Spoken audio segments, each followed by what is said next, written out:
जय हिंद दोस्तों, मैं हूं श्याम प्रसाद पंडा और आप सबको मैं हमारे चैनल द आर्ट स्क्वायर में स्वागत करता हूं। और आज का हमारा टॉपिक है that why India is a poor country.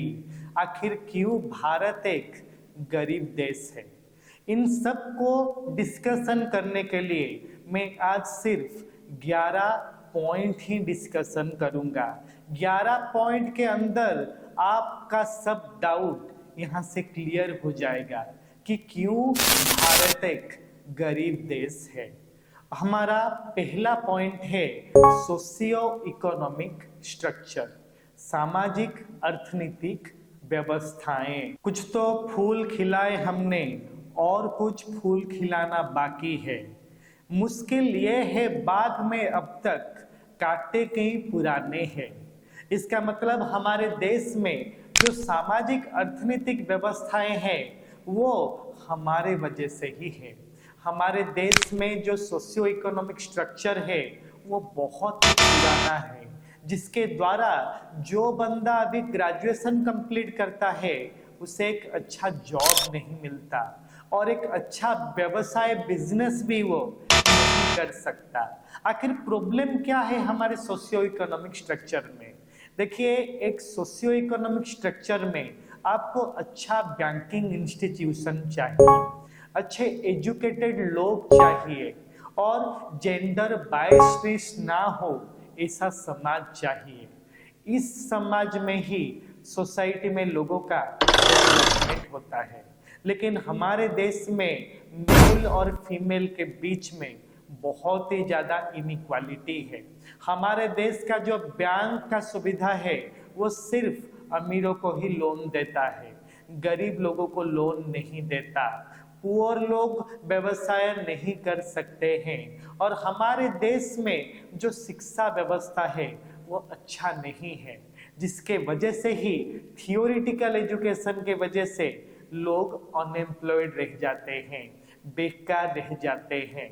इसलिए हमारे देश के सामाजिक और अर्थनीतिक व्यवस्था को हमें अच्छा करना पड़ेगा।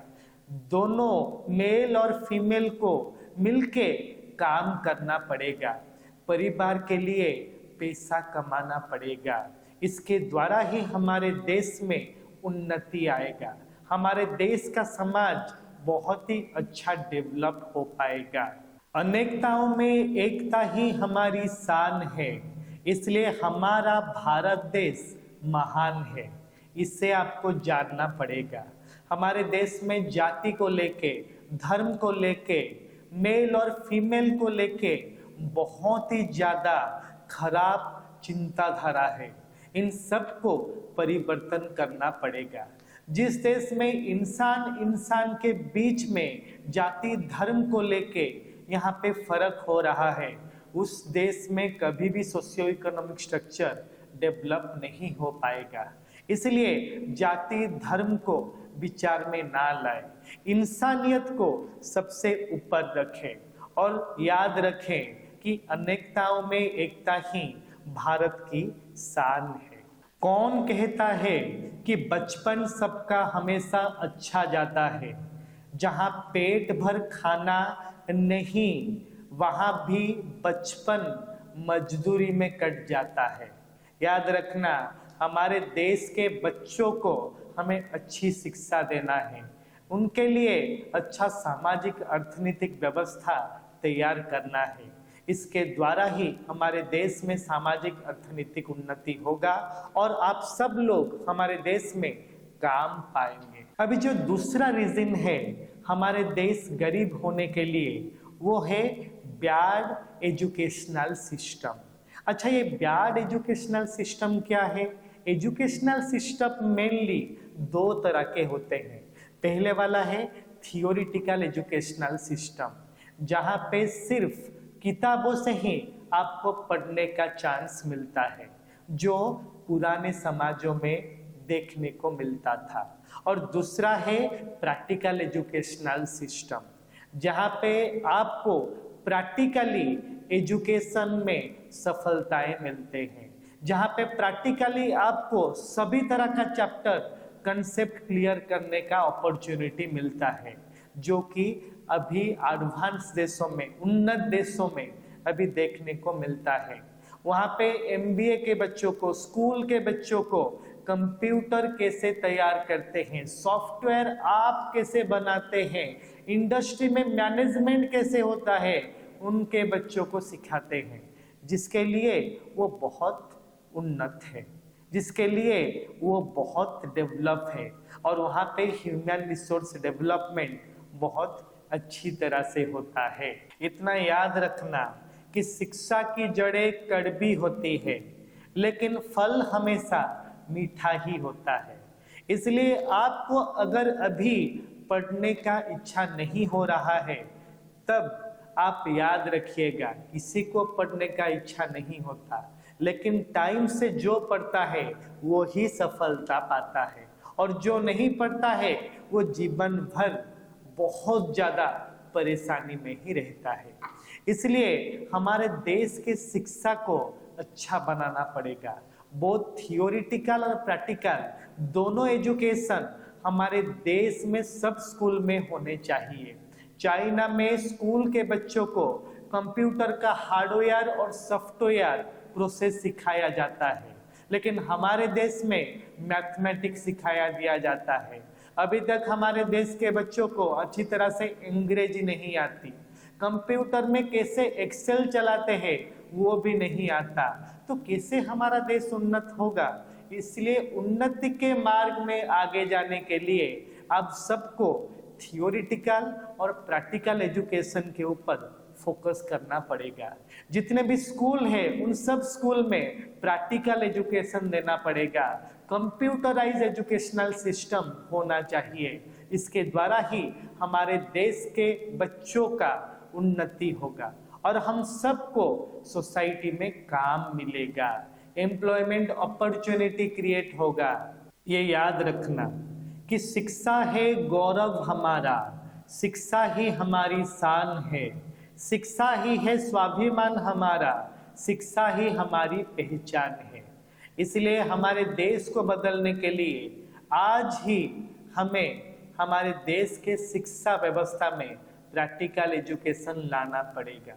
हमारे देश के बच्चों को कंप्यूटर सिस्टम को सिखाना पड़ेगा, उसके बाद ही हमारे देश में उन्नति आएगा। क्योंकि दुनिया बदलने की सोच रखने वाले हमेशा इतिहास लिखते हैं। इसलिए जो भी काम करो अच्छी तरह से करो और दुनिया बदलने की कोशिश जरूर करना है। हमारा जो तीसरा रीजन है वो है लो ह्यूमन रिसोर्स डेवलपमेंट।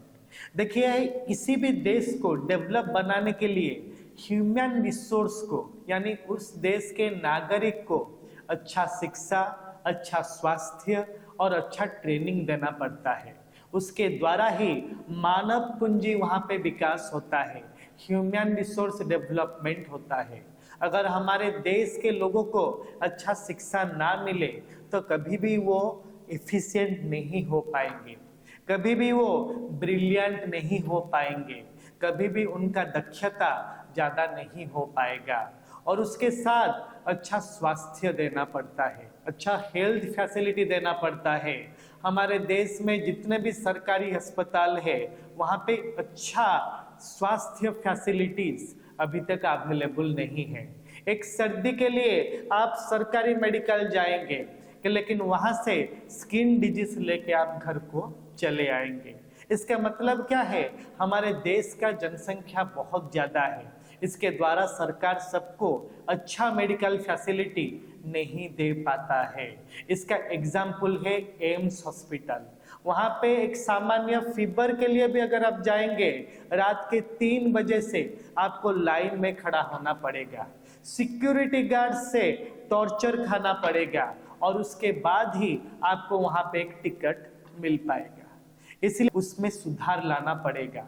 आप देखेंगे फॉरेन में सरकारी अस्पताल में लोग नहीं जाते, सबके पास बहुत ज्यादा पैसा है, प्राइवेट हॉस्पिटल में ही वो सब ट्रीटमेंट करते हैं और सरकारी अस्पताल में सभी तरह के फैसिलिटीज, सभी तरह के एडवांस इक्विपमेंट उनके अवेलेबल है। और तीसरा जो फैक्टर है ह्यूमन रिसोर्स डेवलपमेंट के लिए वो है ट्रेनिंग। तुम देखोगे किसी भी फॉरेन के कंट्री में 10th पास होने के बाद बच्चों को ट्रेनिंग दिया जाता है, +2 पास होने के बाद बच्चों को ट्रेनिंग दिया जाता है, ग्रेजुएशन के बाद भी बच्चों को ट्रेनिंग और उसके साथ जॉब अपॉर्चुनिटी भी दिया जाता है। लेकिन हमारे देश में बच्चे पीएचडी भी क्वालिफाई कर दे, डॉक्टरेट भी क्वालिफाई कर दे, इनको कहीं पर भी काम नहीं मिलता। इसलिए हमारे देश में अच्छे ट्रेनिंग की सुविधा चाहिए। किस तरह के ट्रेनिंग? कम्युनिकेशनल ट्रेनिंग, यानी मदर टंग, हिंदी और अंग्रेजी तीनों में बच्चों को एफिशिएंट करना चाहिए। दूसरा, कंप्यूटर ट्रेनिंग, अच्छा कंप्यूटर ट्रेनिंग देना चाहिए। इसके द्वारा ही ह्यूमन रिसोर्स डेवलपमेंट होगा। फोर्थ वाला पॉइंट है non availability of infrastructural facilities. हमारे देश भारत में सभी स्थानों में अच्छे तरह का इंफ्रास्ट्रक्चरल फैसिलिटीज नहीं है। सो इंफ्रास्ट्रक्चरल फैसिलिटीज मतलब क्या? अच्छा रोड, अच्छा रेलवे, अच्छा पीने का पानी, अच्छा विद्युत व्यवस्था, ये सब देश के हर कोने में होने जरूर चाहिए। इसके द्वारा ही देश में एक कोने में जो बंदा जो भी कुछ उत्पादन करता है वो देश के चारों तरफ वो फैला सकता है, सेल कर सकता है और इकोनॉमी में डेवलपमेंट हो सकता है। हमारे देश में गांव में जितने भी फार्मर है वो बहुत ही ज्यादा उत्पादन करते हैं, लेकिन due to the non availability of infrastructure वो सब शहर में आ नहीं पाता। इसलिए आप शहरों में जितने भी सब वेजिटेबल्स है वो बहुत ही ज्यादा पैसे में खरीदते हैं। एक्चुअली वेजिटेबल्स का प्राइस ज्यादा नहीं है, लेकिन वो सप्लाई नहीं हो पाता, इसलिए उसका प्राइस ज्यादा हो जाता है। इसलिए किसी भी देश को भी उन्नति करने के लिए उस देश में इंफ्रास्ट्रक्चरल फैसिलिटीज अच्छा जरूर होना चाहिए। अगर इंफ्रास्ट्रक्चर अच्छा नहीं होगा तो कभी भी देश में उन्नति नहीं हो पाएगा। आप अमेरिका चले जाइए, इंग्लैंड चले जाइए, जापान चले जाइए, रूसिया चले जाइए, वहाँ पे गांव में भी अच्छा इंफ्रास्ट्रक्चरल फैसिलिटी है। इलेक्ट्रिसिटी कभी भी कट नहीं होता। गांव में बस, ट्रेन, सभी तरह के फैसिलिटीज है। पानी का सुविधा हर तरफ है। ट्रांसपोर्टेशन फैसिलिटी सरकार के तरफ से सभी जगहों में दी चुकी है, इसलिए उनका देश आज बहुत डेवलप है। लेकिन हमारे देश में अच्छी तरह का इंफ्रास्ट्रक्चरल फैसिलिटीज नहीं है। आप एक गांव में चले जाइए, देखिएगा बस फैसिलिटी नहीं है, रोड फैसिलिटी नहीं है, इलेक्ट्रिसिटी दिन में 10 बार कटता है और अच्छी तरह का ट्रेनिंग हमारे देश के लोगों को नहीं मिलता। तो इंफ्रास्ट्रक्चर अगर अच्छा नहीं रहेगा तो कभी भी हम डेवलप नहीं हो सकेंगे। इसलिए 2014 में जब बीजेपी शासन में आया तो पहले उन्होंने इंफ्रास्ट्रक्चर क्रिएट करने का सोचा। हमारे देश में चारों तरफ उन्होंने रोड बनाया, हमारे देश के चारों तरफ सभी तरह का रेलवे फैसिलिटी भी प्रोवाइड किया, लेकिन वो सफिशिएंट नहीं हुआ। इसलिए हमारा देश अभी विकास नहीं कर पा रहा है। हमारा देश गरीब होने के लिए जो 5th रीजन है वो है ओवर पॉपुलेशन। हमारे देश में जनसंख्या अभी बहुत ही ज्यादा द्रुत गति में बढ़ रहा है। हमारे देश में अभी जनसंख्या करीबन 150 करोड़ है। 2023 में हम लोगों ने चीन को भी क्रॉस कर दिया था। Now India is considered as the highest populous country of the world. अभी भारत हमारा पृथ्वी में सर्वाधिक जनबहुल राष्ट्र है। क्यों ऐसा हो रहा है? क्योंकि हमारे देश में हर साल 2 करोड़ बच्चे जन्म लेते हैं। हमारा देश में 2001 में करीबन 102 करोड़ जनसंख्या था। उसके बाद 2011 में जो आया सेंसस, उसमें मालूम पड़ा कि हमारा देश का जनसंख्या 122 करोड़ हो गया है। और लास्ट सेंसस जो 2021 में आया उसमें पता लगा कि हमारे देश का जनसंख्या 145 करोड़ हो गया है, 145 करोड़। इसके द्वारा हमें पता लगता है कि हर साल हमारे देश में 2 करोड़ बच्चे जन्म लेते हैं, जिसके द्वारा ही हमारे देश में बहुत ज़्यादा प्रॉब्लम होता है। पुवर्टी, अनएम्प्लॉयमेंट, इलिटरेसी, जेंडर इनइक्वालिटी, इसी ओवर पॉपुलेशन का ही एडवर्स इफेक्ट है। जिस देश में जनसंख्या ज्यादा हो उस देश में लोगों को अच्छा शिक्षा नहीं मिलता, वहाँ पे लोगों को अच्छा स्वास्थ्य या मेडिकल फैसिलिटी भी नहीं मिलता, और उन राष्ट्र में जेंडर इनइक्वालिटी दिखाई देता है, जिसके द्वारा सब लोग पुरुष को ही प्राधान्य देते हैं। वो समाज एक पुरुष प्रधान समाज हो जाता है। हमारे देश में ज्यादातर प्रायोरिटी अभी पुरुष को ही दिया जाता है। ये एक पुरुष प्रधान समाज हो गया है, जिसके द्वारा फैमिली में जब तक एक लड़का पैदा ना हो वो लोग 3 या 4 अभी लड़कियां पैदा करते हैं, लेकिन ऐसा नहीं होना चाहिए। लड़का हो या लड़की हो, दोनों भगवान से ही आए हुए हैं, लेकिन इसलिए दोनों को हमें इक्वल प्रायोरिटी देना चाहिए।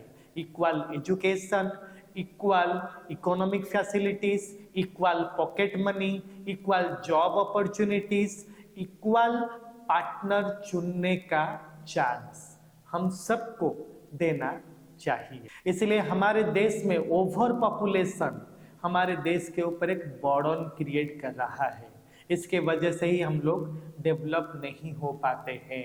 और जो 6th वाला रीजन है वो है मिसमैनेजमेंट ऑफ टाइम। वक्त तो निकल ही जाता है जो कि पता ही नहीं चल पाता है। जिंदगी में बहुत कुछ हो जाता है, इंसान बस सोचता ही रह जाता है। इसका मतलब ये है कि समय गुजर जाने के बाद सोचने का कोई भी मतलब नहीं है। इसलिए समय जब है उसको अच्छी तरह से यूटिलाइज करो। एग्जाम है, अच्छी तरह से पढ़ाई करो।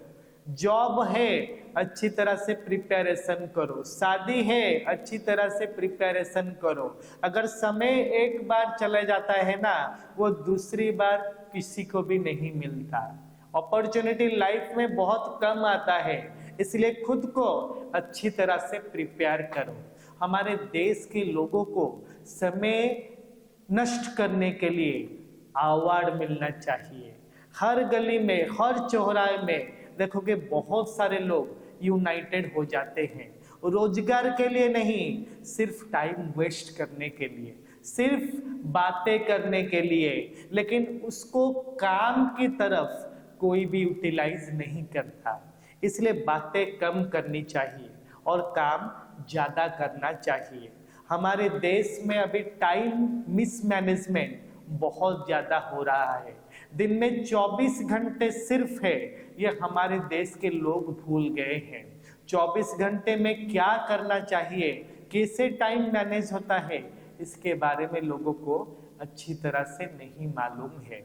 इसलिए टाइम मैनेजमेंट जरूर होना चाहिए।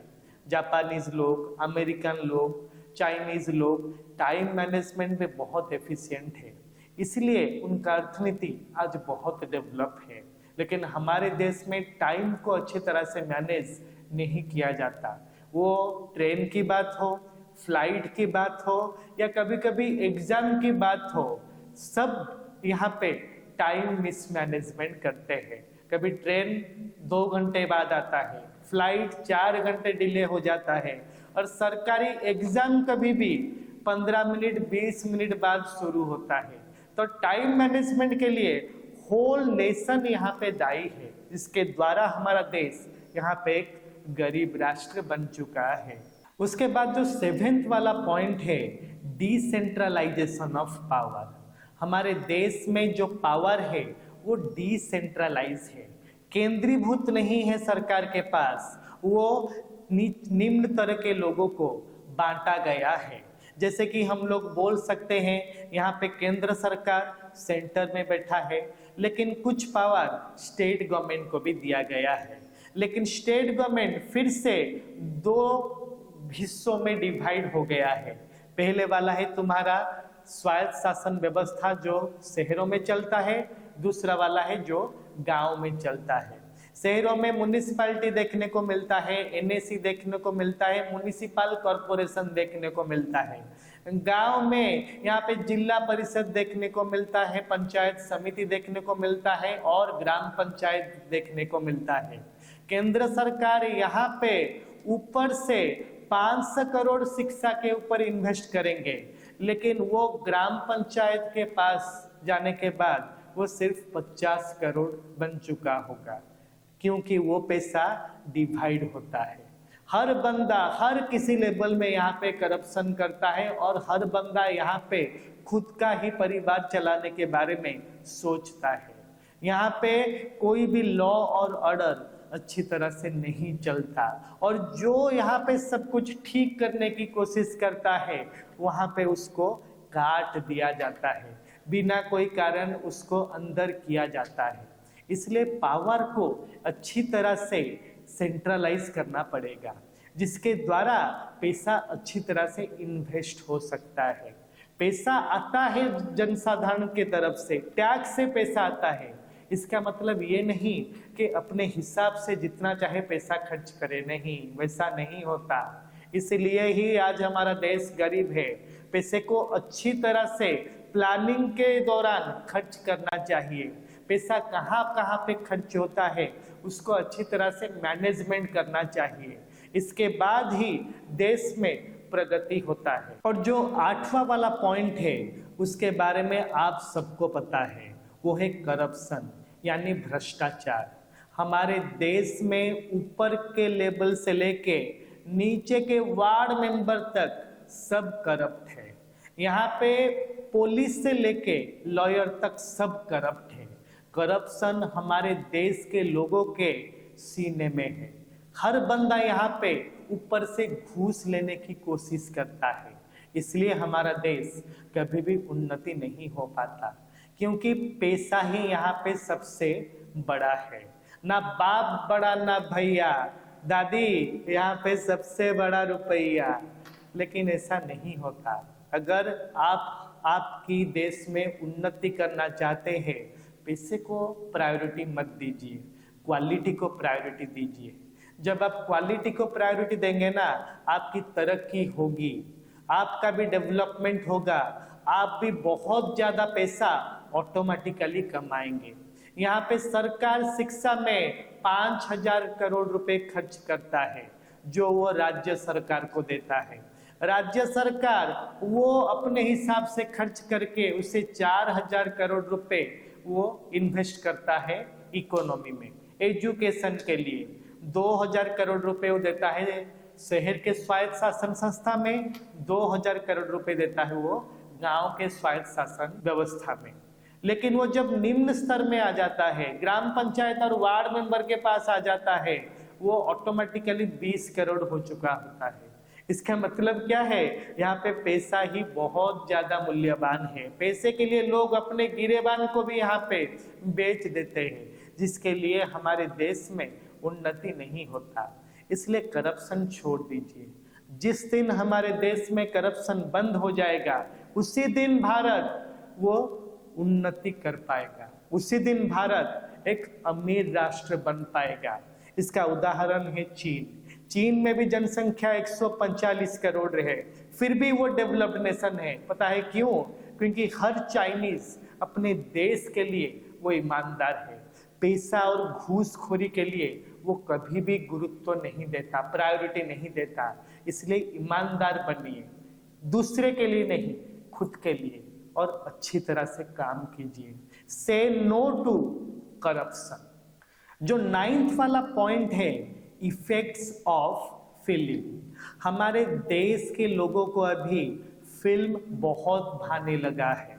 हमारे देश में अच्छा फिल्म अभी रिलीज ही नहीं होता। अगर रिलीज होता है, लोग देखने के लिए नहीं जाते। लेकिन जो बहुत ही ज्यादा फाइटिंग वाले फिल्म है, एंटी सोशल फिल्म है, उन सब फिल्म को यहाँ पे ताली मार के स्वागत किया जाता है। जैसे कि आप लोग बोल सकते हैं एनिमल फिल्म, वहां पे 1000 लोगों को मार देता है हीरो, और वो स्वागत योग्य है। KGF फिल्म अभी वो हमारे देश के स्लम के लिए बहुत ही बड़ा हीरोइक फिल्म बन गया है। हमारा देश का हर बंदा अभी स्लम में बोलता है, मैं रॉकी भाई बनूंगा। इसका मतलब क्या है? एंटी सोशल बनने के लिए ही इन फिल्म ही दायी है। इन फिल्मों को ज्यादा गुरुत्व मत दीजिए। फिल्म सिर्फ एंटरटेनमेंट के लिए ही है। रॉकी भाई रियल में एग्जिस्ट नहीं करता, पुष्पा रियल में एग्जिस्ट नहीं करता। These are only for entertainment purpose, ये याद रखिए। इसलिए फिल्म अच्छा बनाइए, ऐसा फिल्म बनाइए जो देश को उन्नति कर सके, देश के बच्चों को जो पढ़ा सके, देश के बच्चों के लिए जो बहुत ही अच्छा सब्जेक्ट मैटर हो सके। हमें रॉकी भाई जैसा फिल्म नहीं चाहिए, मारपीट वाला फिल्म नहीं चाहिए। हमारे देश में लॉ ऑर्डर का कोई रूल ही नहीं है, वो सब खत्म हो चुका है सिर्फ इसी फिल्म के लिए। इसलिए अच्छा फिल्म बनाइए। हमें कोई भी सेक्सोटिक फिल्म नहीं चाहिए, अच्छा फिल्म चाहिए। गांधी जी ने क्या किया था, विवेकानंद जी ने क्या किया था, ये फिल्म दिखाइए और हमारे देश के बच्चों को अच्छा शिक्षा दीजिए। बस यही आपसे गुजारिश है। और जो 10 वाला पॉइंट है वो है ग्रुपिज्म। हमारे देश में बहुत ही ज़्यादा अभी ग्रुपिज्म दिखाई दे रहा है। हमारा देश अभी छोटे छोटे जातियों में, धर्म में अभी बंटने लगा है। हर बंदा एक ग्रुप में रहना चाहता है, हर बंदा एक धर्म या जाति को ही प्रायोरिटी दे रहा है। इससे कभी भी हमारे देश में उन्नति नहीं होगा, सिर्फ क्राइम ही क्राइम होगा। इसलिए धर्म बहुत ही ज़्यादा पर्सनल चीज़ें हैं, धर्म को समाज के ऊपर ना लाइए। हम हिंदू है या मुस्लिम है या क्रिश्चियन है, पारसी है, जैन है, बुद्धिज्म है, वो सब हमारे अंदर का आदर्श है, वो घर में ही रहना चाहिए। चाइना और जापान 2 ऐसे राष्ट्र है जहाँ पे धर्म को समाज के सम्मुख में लाना बहुत ही बड़ा अपराध है। कोई भी बंदा अपने धर्म का वहाँ पे प्रचार नहीं कर सकता, क्योंकि धर्म बहुत ही पर्सनल चीजें हैं। अगर धर्म समाज के ऊपर आ जाता है ना, तभी उसी टाइम में लोग ग्रुप में बंट जाते हैं। एक ग्रुप का बंदा दूसरे ग्रुप को मारने लगता है और इसी तरह से देश में बहुत ही ज्यादा कम्युनलिज्म देखने को मिलता है और देश एक टाइम के बाद कंप्लीटली डिस्ट्रॉय हो जाता है। इसलिए हमारे देश में जितने भी बच्चे हैं उनको अच्छा शिक्षा दीजिए, बहुत ही अच्छा उनको ट्रेनिंग दीजिए, उनको जाति के तरफ नहीं, धर्म के तरफ नहीं, इंसानियत के तरफ उनको आकर्षित कीजिए, जैसे कि एक बच्चा बड़ा होने के बाद एक अच्छा नागरिक बने। और जो लास्ट वाला पॉइंट है, नॉन प्रैक्टिकल इकोनॉमिक पॉलिसीज। देखो, जिस किसी भी देश में अगर आप उन्नति चाहते हो, उस देश में अच्छा इकोनॉमिक पॉलिसी चाहिए।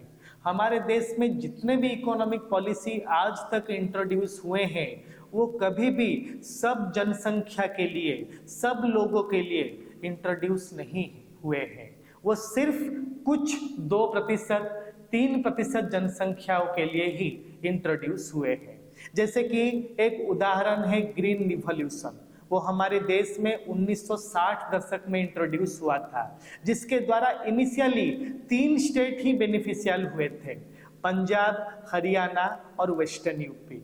और पूरे देश में सबुज विप्लव यानी ग्रीन रिवॉल्यूशन का इम्पैक्ट नहीं आया था।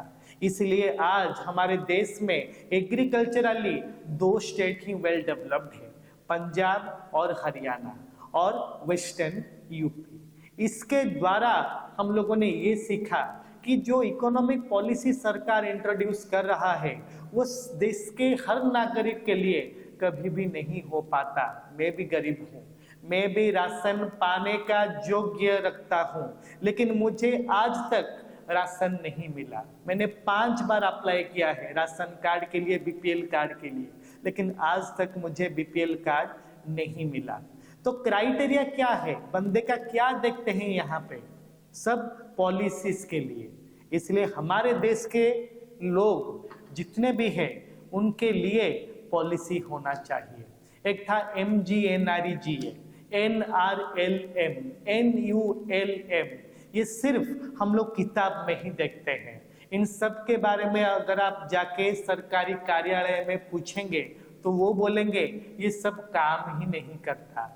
इन सब के द्वारा लोगों को कोई लोन ही नहीं मिलता, फार्मर यानी गरीब कृषकों के लिए ये सब नहीं बना है।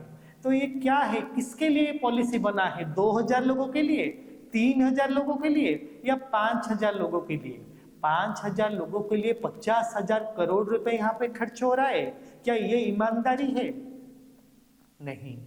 इसके लिए हमारे देश में अच्छा पॉलिसी आना चाहिए।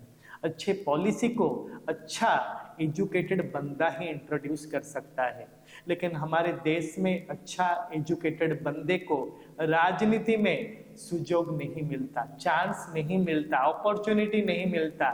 जो करप्टेड बंदा है, जिसके ऊपर 100-200 केस है, वही हमारे देश में राजनेता बन सकता है और वो ही हमारे देश को बिगाड़ सकता है। अच्छे लोगों को हमारे देश में राजनीति में चांस नहीं मिलता, एजुकेटेड लोगों को हमारे देश में राजनीति में चांस नहीं मिलता, इसलिए हमारे देश में भी प्रगति नहीं होता।